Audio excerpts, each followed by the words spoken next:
Assalamualaikum warahmatullahi wabarakatuh. Salam sejahtera buat kita semua. Halo guys, gimana kabarnya? Selamat datang kembali di channel Peradaban Baru.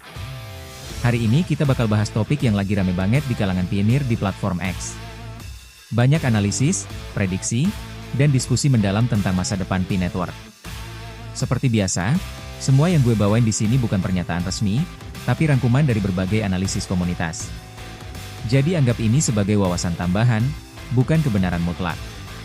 Di video kali ini kita membahas analisis menarik tentang bagaimana PUSD, stablecoin berbasis Pi Network, berpotensi menjadi alat strategis bagi US Treasury dalam memperkuat dominasi dolar di ekonomi global berbasis blockchain.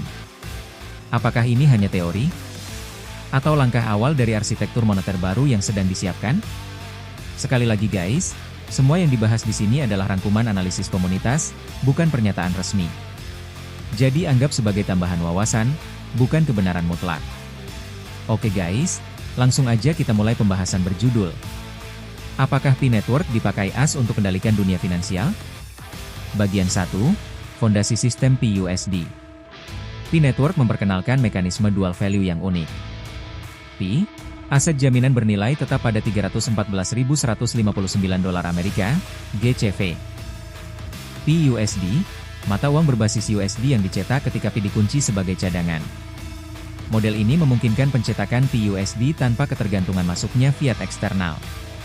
Hasilnya, sistem cadangan digital berbasis blockchain yang dapat menggantikan mekanisme stablecoin tradisional. Bagian 2, Ekspansi dominasi dolar. PUSD berperan sebagai lapisan digital dolar yang kompatibel dengan identitas, regulasi, dan infrastruktur blockchain global.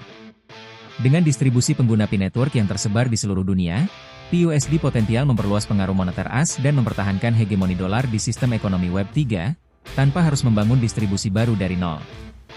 Bagian 3, Penguasaan arus stablecoin global. Melalui model cadangan on-chain, US Treasury secara teori dapat mengontrol suplai PUSD secara langsung, mengatur arus transaksi stablecoin global, mengurangi volatilitas sistem keuangan berbasis kripto.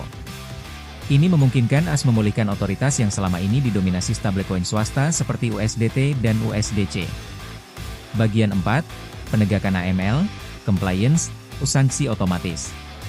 PUSD dibangun dalam ekosistem yang terhubung identitas dan dianalisis oleh AI, sehingga memungkinkan pemantauan transaksi real-time, penegakan regulasi lintas negara secara otomatis, efektivitas sanksi hingga 240 lebih yurisdiksi. Bagi otoritas moneter, ini adalah level kendali yang tidak pernah ada di sistem kripto sebelumnya. Bagian 5, Visibilitas finansial global. PUSD menciptakan arena eksperimen yang aman dan terukur bagi mekanisme pajak otomatis, model likuiditas baru, infrastruktur settlement generasi berikutnya. Pengembangan CBDC bertahap tanpa mengguncang sistem bank saat ini. Artinya, AS dapat menerapkan transformasi moneter tanpa risiko kegagalan sistemik. Bagian 6, Mengapa AS bisa tertarik? PUSD berada pada jalur selaras dengan strategi moneter Amerika. Dominasi USD di era digital. Modernisasi sistem pembayaran global. Kontrol dan standarisasi stablecoin. Efisiensi penegakan hukum keuangan. Transparansi dan interoperabilitas blockchain. Dengan kata lain, PUSD bukan ancaman, tapi alat geopolitik digital. Bagian 7, Potensi dampak global. Jika PUSD mencapai adopsi masif, beberapa dampak strategis yang mungkin terjadi. Sistem penyelesaian transaksi global tidak lagi bergantung pada SWIFT.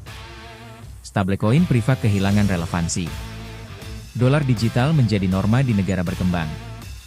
Regulasi dan pengawasan AS menguat secara global. Pi Network bertransformasi menjadi infrastruktur keuangan universal. Bagian 8, Prediksi arah jangka panjang.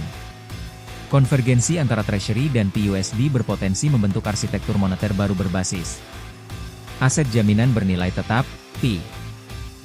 Mata uang stabil berbasis USD, PUSD. Distribusi global melalui blockchain.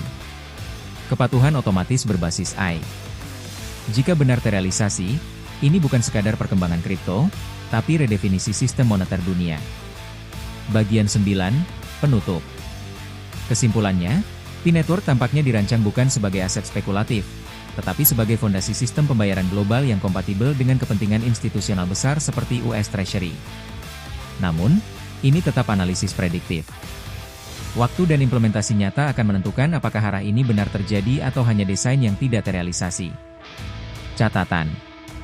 Ingat guys, ini bukan saran investasi. Ini hanya rangkuman analisis komunitas. Prediksi bisa benar bisa salah. Tetap ikuti info resmi dari P-Network dan lakukan riset mandiri. Terima kasih sudah menonton. Jangan lupa like, subscribe, dan aktifkan notifikasinya. Sampai jumpa di video selanjutnya. Wassalamualaikum warahmatullahi wabarakatuh. Salam sejahtera buat kita semua.